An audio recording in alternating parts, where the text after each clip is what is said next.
You're about to view an episode of Sights on EdTech, Zanichelli Venture's interview series with people from the education technologies world.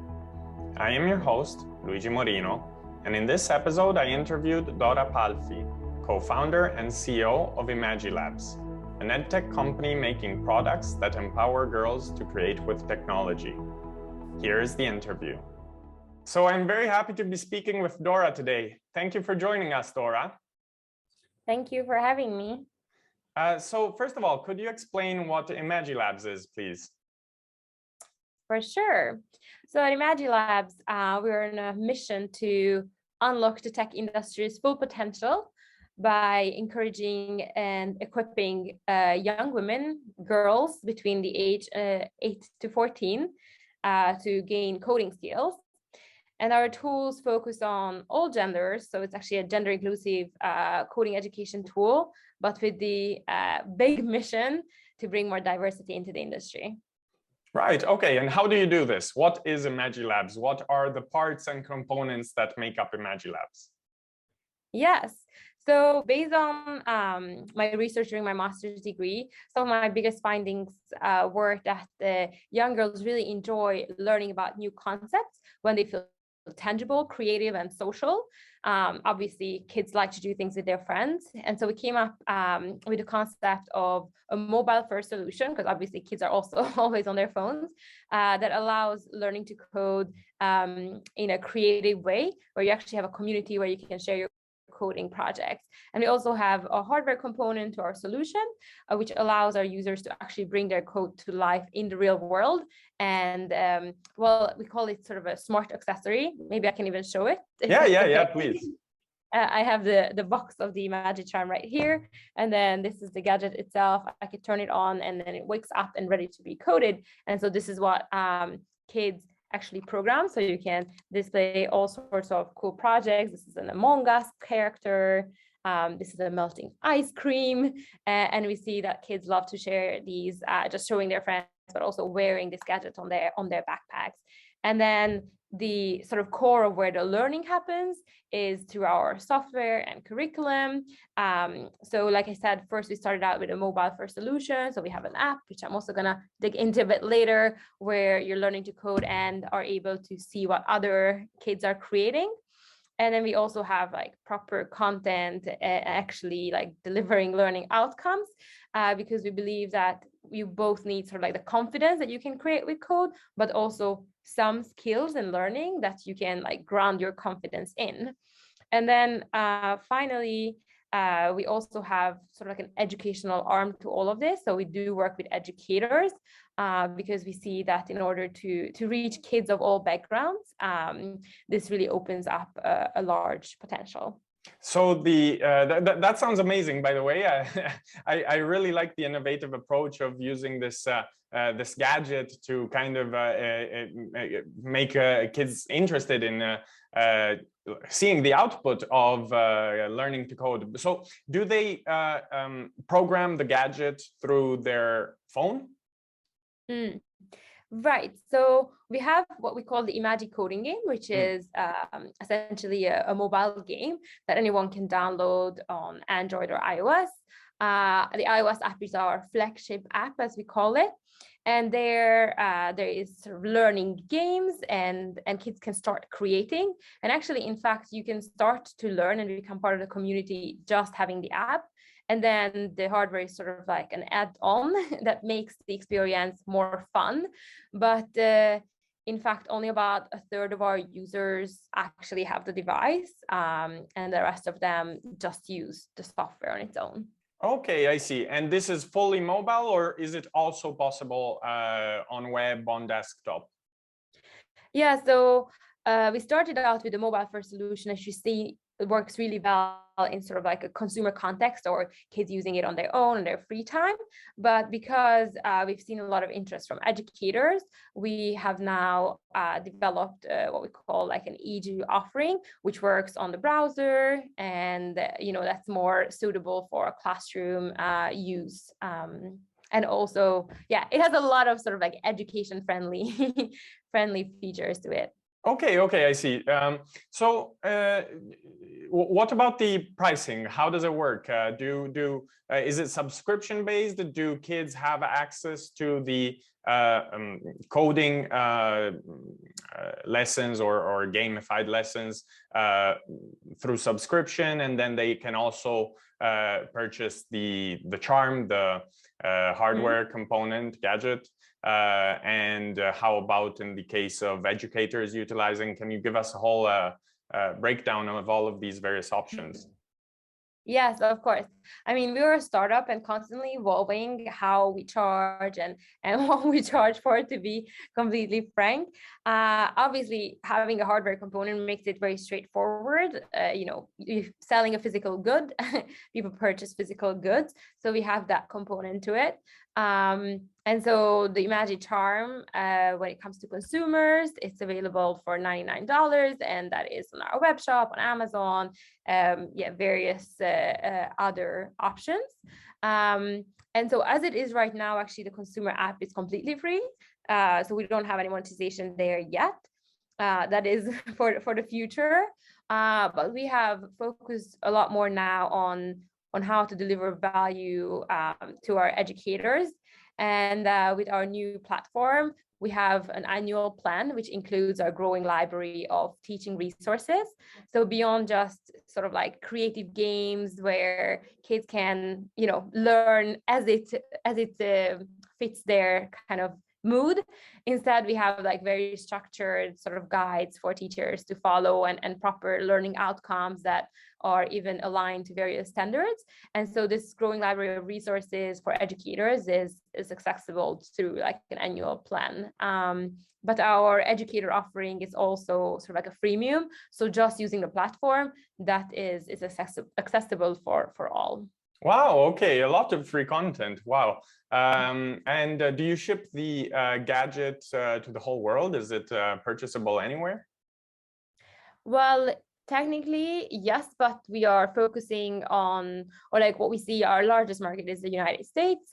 And then after that, our home market, Sweden, which is where we're based, and then sort of like UK and rest of Europe. So I would say like the majority of our partners are, yes, and also customers, consumers are in the EU and the US. But when it comes to like the consumer app, for example, so the Magic Coding game, I think we've had downloads in 80 countries. So there is no limit.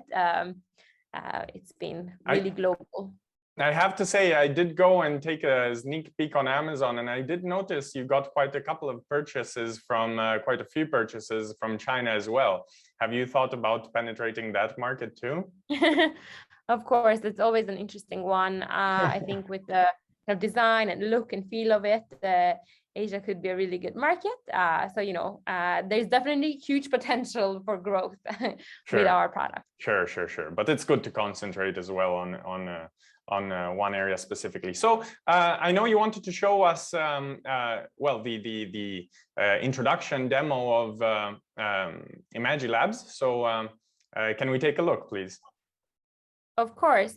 So we're going to start with sort of a more like light video. We call it sort of our Imagi commercial. Yeah.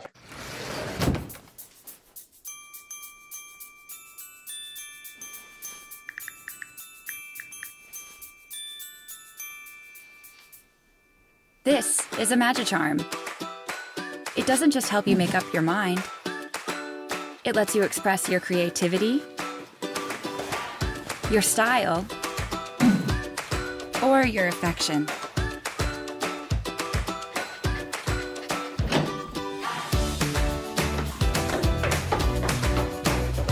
Collaborate with friends and let the imagiCharm take you on an adventure into the world of coding. Learn programming with the imagiLabs app. Get inspired and bring your designs to life. Gain coding superpowers by taking on exciting challenges.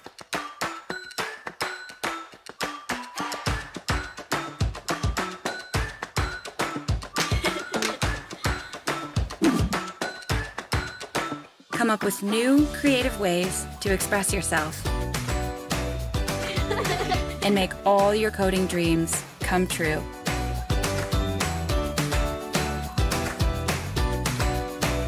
imagiCharm. Imagine it, code it, wear it.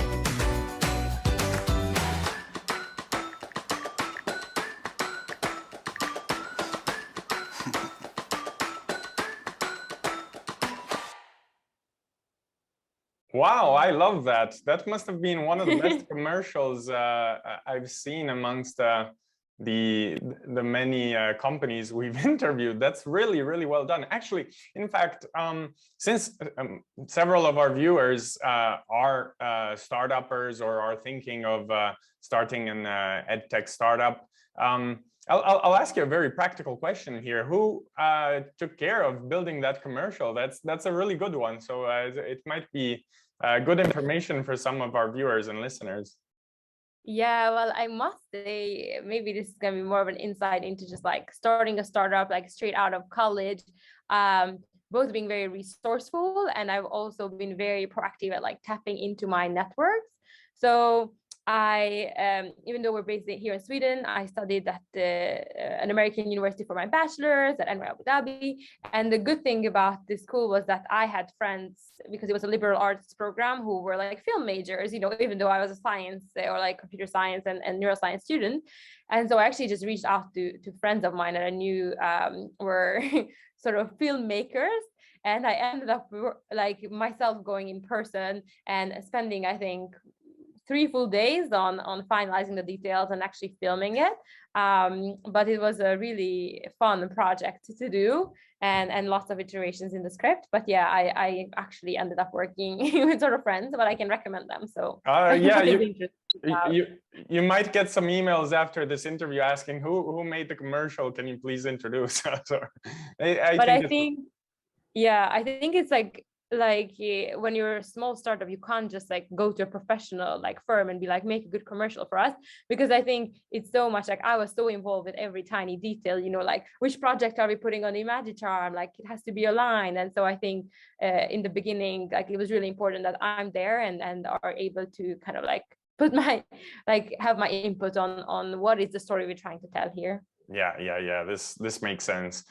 Probably even at higher levels, it's said that Steve Jobs was involved in every single thing of like even the design of the Apple campus. Hey, get me involved as if I'm part of the team of architects and designers. So I guess perhaps it's not just startup level. But let's get back to imagiLabs and imagiCharm. I was really curious to take a look and have like an overview of the platform on which kids learn to code through imagiLabs.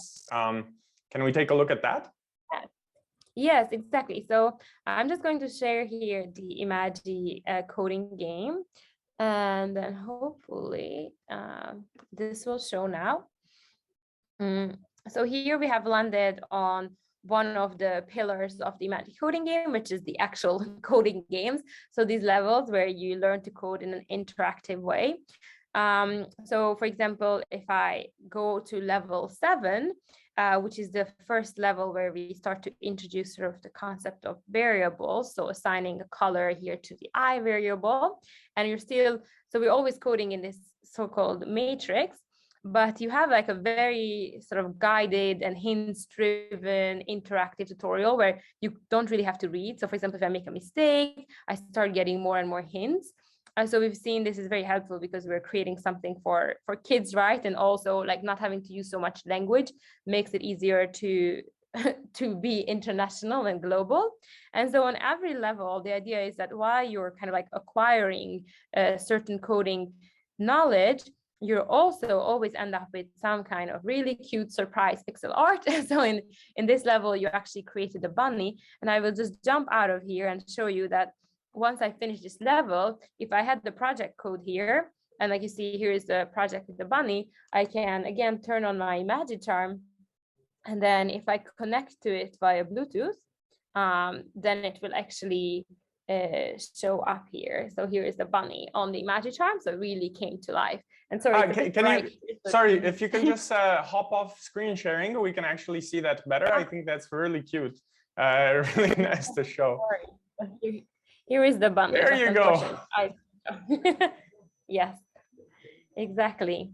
So I think now I was able to show you sort of like two big pillars. The one is like having these interactive games or tutorials, and then the other is being able to upload it to the imagiCharm. But then another really important component, which I touched upon earlier, is the community. So we see that kids love to share with each other. So what you see here, these are all community like shared projects. And if I open up a project, I can leave a comment on it or see if others have left comments on it. And I can also use someone else's code. I can check out how they've made it, and I can sort of remix it. And so we have sort of like templates that have been made also for the purpose of helping students or kids to get started. But you can also start completely from scratch. So I wanted to just show that. So for example, if you're familiar with some of our so-called built-in functions, like there's one called scrolling text. And here, you know, the typical first coding project is always hello world. Yeah. And I don't know, do you have a favorite color? I just want some involvement. Let's pick red. Okay, so if I also pass it R as an argument, then if I run this coding project, you can see that it says hello world in red. Hey. And the same way, yeah, exactly. I could also upload this to the imagiCharm. And so now we kind of like covered most of the things that are like the main pillars, but we also have sort of like a profile where kids are collecting various badges and achievements for participating in coding challenges, and also for example, sharing projects, being a supportive community member. So yeah, I think that would be the main walkthrough. And beyond like these levels, which keep advancing, and you get to like a secret level where you actually learn about animation. You can also get to sort of like higher levels where we have introduced concepts such as functions. So here, for example, like some predefined functions like the heart function, which you just have to pass a color argument to. But yeah, moving up, more and more complicated concepts. But this library or this sort of like path of games is going to continue expanding quite a bit. But until then, we still already have like additional challenge ideas. And a lot of this were sort of like community related projects. So here you can see a few like more complex projects, and I'm just going to highlight a super favorite one, which for me is just so exciting because a 14-year-old girl came up with it. And then I thought this was such a useful idea that we could actually use it to teach others the concept of random and the random module in Python. So what this project does and what this project code does is that when you run it, it will randomly pick whether you should watch Netflix or do your homework. And I think that's, yeah, that's very nice. I think that was in the commercial as well when the girl was picking a dress. Oh, that's true. Exactly. There you go. And we also use this random module, for example, to turn the imagiCharm into a dice. So every time you like upload the code, it will like throw a different number. And this was actually the idea of one of the users who came up with this. Exactly. Amazing. It seems like you have a lot of active participation then. Yes. You find these challenges are very encouraging for kids to get active and interact with other kids? Definitely. And we also have like ongoing challenges. So there's always a different topic. Like recently there was a language celebration one, and it was also really exciting. I think we had maybe 54 different submissions of like, these are, I think, mostly all kids from different countries because they were coding different flags, and it was really interesting to see sort of like the diversity. Amazing. So how about the challenges? Are these for free as well? Is all of this content and environment completely at the moment for free? Right. So these sort of like open challenges, yeah, those are completely free. And like I mentioned, what we focus more on the educator side is more sort of like step-by-step lessons and curriculum aligned lesson plans with specific learning outcomes, which is part of our like pro plan and actually a part of what we monetize. Yes. Okay, right. So I'm curious about what you've noticed up until now about the kids who are using imagiLabs. Do you find that these are kids who would be interested in learning to code, and you are mostly giving them a tool to do so in a fun way? Or do you think you're also able to attract profiles of kids who would not have otherwise been interested in learning to code? Yeah, this is such an important question, because I think this really ties back to the impact that we're trying to create.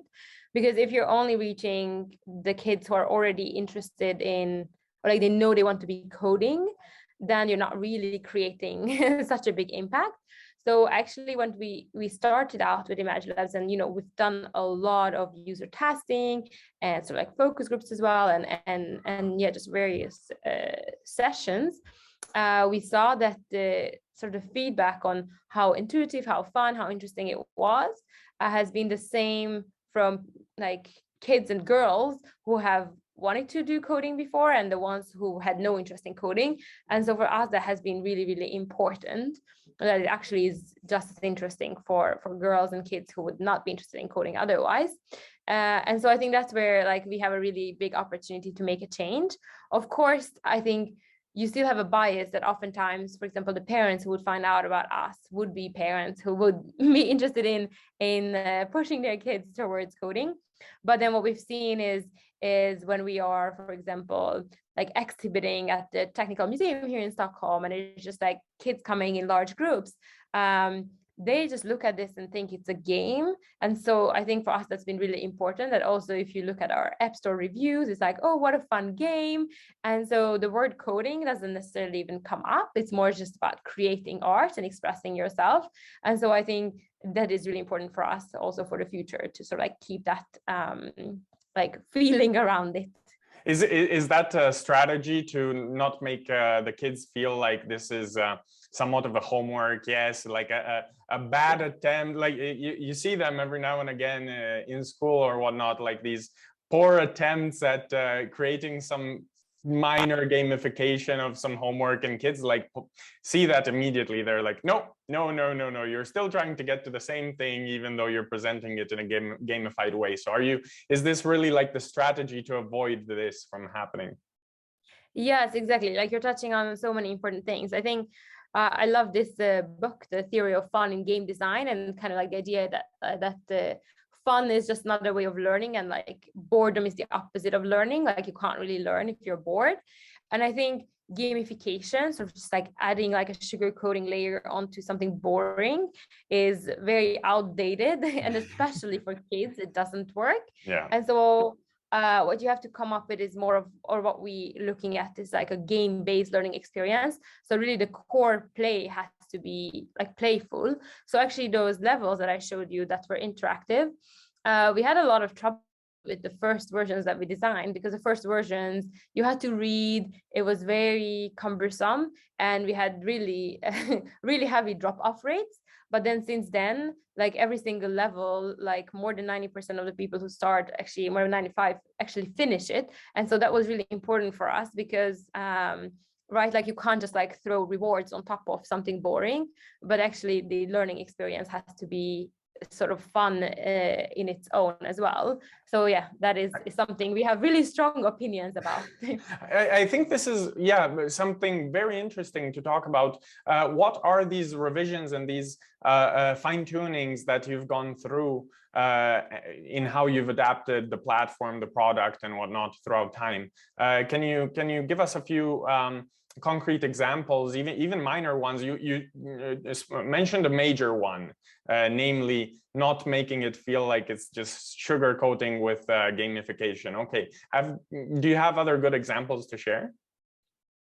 I mean, I really think a lot of, so like the devil is really in the detail, like in these levels, for example, like I mentioned while I was in the demo, that like removing text, like we noticed that like even adults don't really read, but kids especially like won't read long text, but making it really more interactive and feedback driven and maybe more like color coded. And then I think also just like the learning curve and how steep it is, we have adjusted that quite a bit. And I think like in terms of like education theory and just like talking to a lot of educators, also understanding that our target age groups, so like kids, require a lot more repetition than perhaps like adults would. So, you know, like not being kind of swayed by how adults learn and how we ourselves learn, but really insisting on always testing with kids and seeing how it works for them. I think that has helped us. And again, it's just like really small things in how we give feedback after how many steps, like how many errors, so that you find this like right level of frustration and fun. Of course, it can't be too easy because then it also becomes boring, but it shouldn't be too challenging. And so I think the only way to really do that is be obsessed with the details and watch kids like take the levels. And I mentioned the Technical Museum in Stockholm. They've been actually a really good kind of a partner for us. Like they have allowed us, when we were in this phase of like redesigning our levels, to just set up a table in the museum. And, you know, it's like a constant flow of kids. And one of these levels, it really just takes a few minutes. So we would just go there and have, you know, within a few hours, maybe 30, 40 kids like go through the levels and just watch how they do it, where they struggle, and then constantly iterate. And that really helped us for sure in like the design part of it. Right. And speaking about these adjustments, when I was playing around with the app and taking a look, I did think about, well, the initial barrier, the very first few lessons and whatnot. I was wondering whether that in itself might represent, in some cases, a barrier. Suppose you get a kid who's interested, but they already have some minimum level, or they get it really quickly because they have this kind of very mathematical thinking. And I was wondering, okay, would those first few levels represent a bit of a barrier, unless they can go through them extremely quickly? You know, would they kind of represent a barrier to adoption? What have your observations been, for example, in this practical scenario? Oh, you mean if someone is like too advanced for them? For example, suppose a kid would be able to jump straight into level 10, right? And doesn't the fact that they still have to go through level 1 to level 10 potentially represent a barrier to adoption, because, okay, they get bored before reaching the level that is right for them? So, I mean, in our experience, this hasn't really been a problem. And, you know, we look at the data on the usage of the app. I think the kids who are good at it, still there is like some particularities of like our platform and kind of like programming this matrix that they have to learn, have to become familiar with. And because the community is there right away, you can see how advanced projects you can create. We see that is quite a big motivation for the ones who are interested. Okay. So yeah, this hasn't been a problem. And I think this has come up. I kind of like we evaluated the risk factor here. And like I mentioned, like we really believe that what's unique about our solution is that it's actually making like starting to learn to code fun and interesting and not intimidating for the ones who would otherwise be not interested.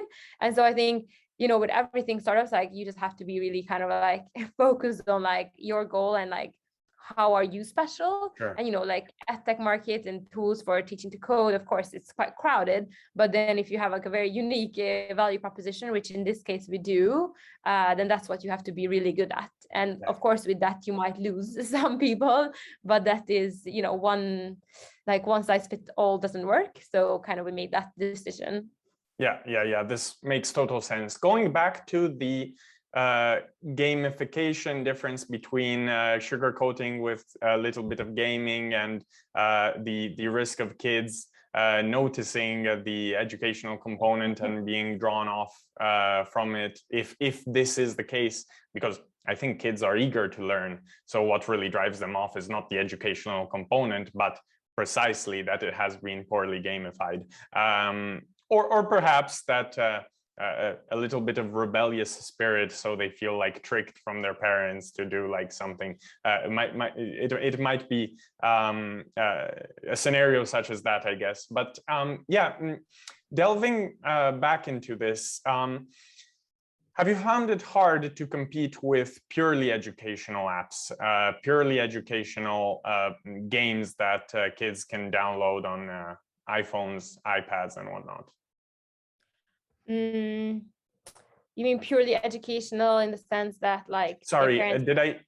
did I say purely educational? I meant purely purely game, purely entertainment. I'm sorry. Right. No, you're totally right. You're like competing for kids' attention with like Roblox and Minecraft and whatnot. I mean, it is a tough topic because it really depends on like from family to family, you know, how much sort of like control parents exercise. And like you said, we've heard this from parents that our app is sort of like on the whitelist. So when like time for play is over, they are still allowed to use our app. So it's kind of this like weird blend between like, oh, I enjoy it, but also it's still educational.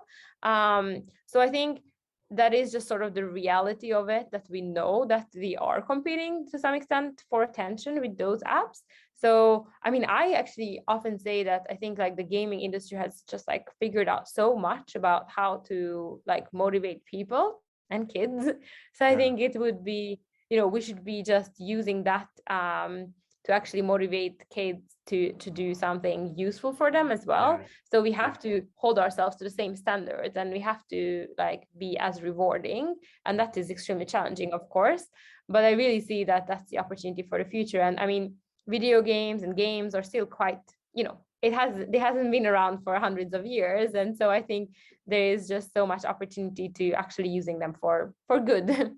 I think, yeah, economics wise, I think there's kind of a double argument here. On one side, you could say that there haven't been enough market mechanisms driving the education industry to try to find the best solutions to attract kids' attention at their best. The education industry, especially K-12, is famously not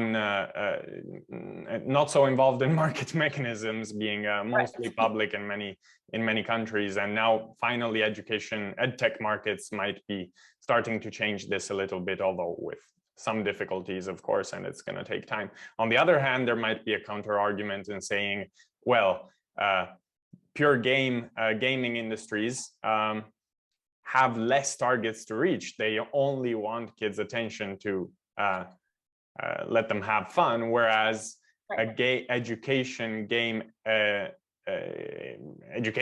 like your own has even more targets, because there's all the gamification part plus all the education part, right? And then it might be then, of course, if you have many more targets to reach, harder to reach them and compete. So I guess there's a double-sided economic argument here on what we're seeing.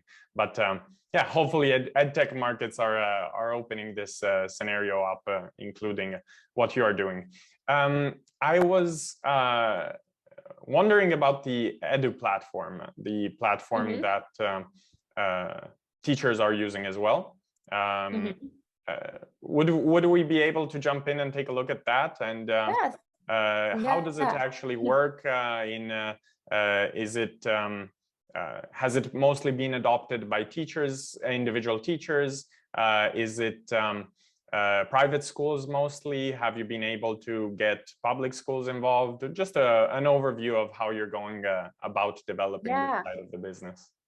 So this is like a very, well, we've been working with partners pretty much since the start. And so some of our biggest customers have been organizations such as Black Girls Code in the United States, or Girl Scouts, because they also have badges for, you know, STEM subjects. Here in Sweden, a large nonprofit called Hello World that teaches coding for kids. So various sort of like after school programs, but we've also already worked with a couple international schools like Stockholm International School. And so based on all the input from teachers, we have understood that, okay, we need to have a better offering here. And I can share my screen also. So this is like, yeah, again, super new. Okay, so here you go. You can see our brand new Eduplatform. So I'm on the educator's view now, and as an educator, I can have multiple classrooms. So now I'm looking at grade 5 and all the shared projects by my students, so I can actually check out their code. And if I want to add like additional students, I can do that here, and I can also check out my students' actual like projects. So I see both their shared and their draft projects, so I can follow along their progress. And so the actual coding part and what we're coding is just very much the same as you've seen before, but it's more the structure around to assist educators essentially, and also to of course make it compliant with GDPR and COPPA. So essentially here there's no data collection when it comes to the kids. It's just the teacher who creates an account, and you can actually just create like these printouts for the students with their login information, so we don't need to collect any data about them. And then the additional part, which we've been talking about a lot, is sort of like the content. So you can see here we have resources, and so some of these are locked, but we have for free the first 3 available for everyone. And these come both as sort of like worksheets as well as slides, but I can just show you quickly what a worksheet looks like. I hope, does it show now? Yeah, it does. Okay, great. So this is an example of our first lesson. And in each lesson, essentially, we have 5 activities, and each of these activities link to specific learning outcomes. They come with definitions. They come with, like very much kind of outcome-driven projects. So here, when it comes to sort of like the pedagogy, it's sort of like constructivism, where we have like specific learning outcomes that we want, but we allow students to construct the knowledge around it through many example projects. And so, here in one place, we have this growing library of resources for teachers. So again, this is like really, really new, but something that we will continue developing and offering to teachers. Yeah, it seems like you're on the right way, and a very interesting one. How are you marketing this? Or are you at a stage at which you have a few partners and you're building with them, so you're not really marketing it yet? Yeah, exactly. So right now it's more of a closed beta, as I mentioned, where like kind of in waves, we're looking to take in more and more people. And honestly, at this stage, even just last week, I posted on LinkedIn with the news, and then we got 20 interested educators. So like that gave us like now a new wave to just like onboard and test it with, and then see how it goes. But we've been sort of now learning about all the EdTech ways of growing. And now that COVID is sort of starting to be over, we were at BET, where we developed a lot of new relationships. And so this has been really exciting because we launched the product during COVID. So it's been only like online, sales and kind of networking. But now we've actually been able to meet a lot of potential like partners and educators at one event. So that was one example of how we now found a lot of new educators that we can work with. Okay, awesome. Let me take this chance to shift to a few business questions, although I was so interested in all the educational aspect that I was not getting to the business side. But yes, what's the business story of the startup? What stage are you at? Have you received funding? Is it venture capital funding?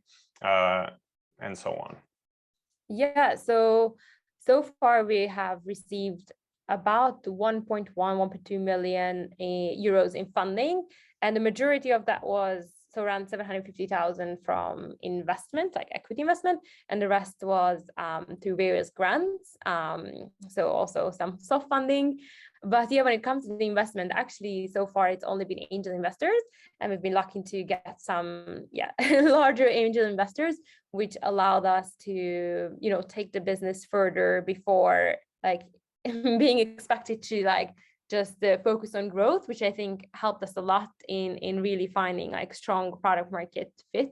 And now we have extremely good feedback both from kids and from educators. So this was a really good path for us, I believe.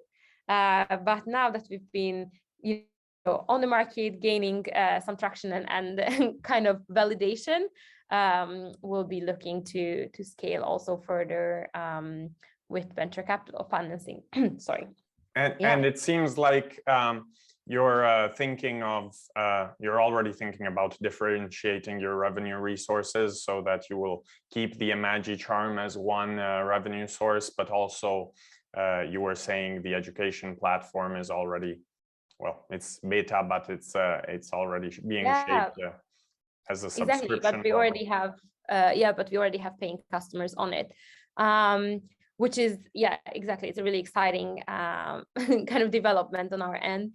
And I would say, yes, with hardware, of course, it's tricky because oftentimes people are afraid of it, but we've seen that it works really well. It gets extremely good feedback, and also like it's a big differentiator for us. So I think having a strong combination of the software and the hardware is a very strong position to be in. This sounds amazing. Do you have any announcements to conclude our interview? Anything you would like to share to look out for? Well, I guess we talked about the Eduplatform now. And of course, like you said, now it's kind of like we're going to be rolling out. So if there's any educators watching or any parents whose kids educators would be interested, but if you're a parent, of course, you can also just get your kids on the app right away. We're of course looking to work with additional partners. Definitely. Okay. Yeah, that sounds amazing, and I'm really amazed by all the work you've been doing. So I really look forward to keeping track of your development and the very significant challenge that you have undertaken. That is very important at the moment for making a change, an important change in updating educational systems. I also look forward to seeing it breaking through tougher markets, for example, in Southern Europe, that are really needing something like this to kind of make a big change in K-12 education. So thanks for being with us today, Dora, and I look forward to seeing more news about imagiLabs. Yeah, thank you for the great questions.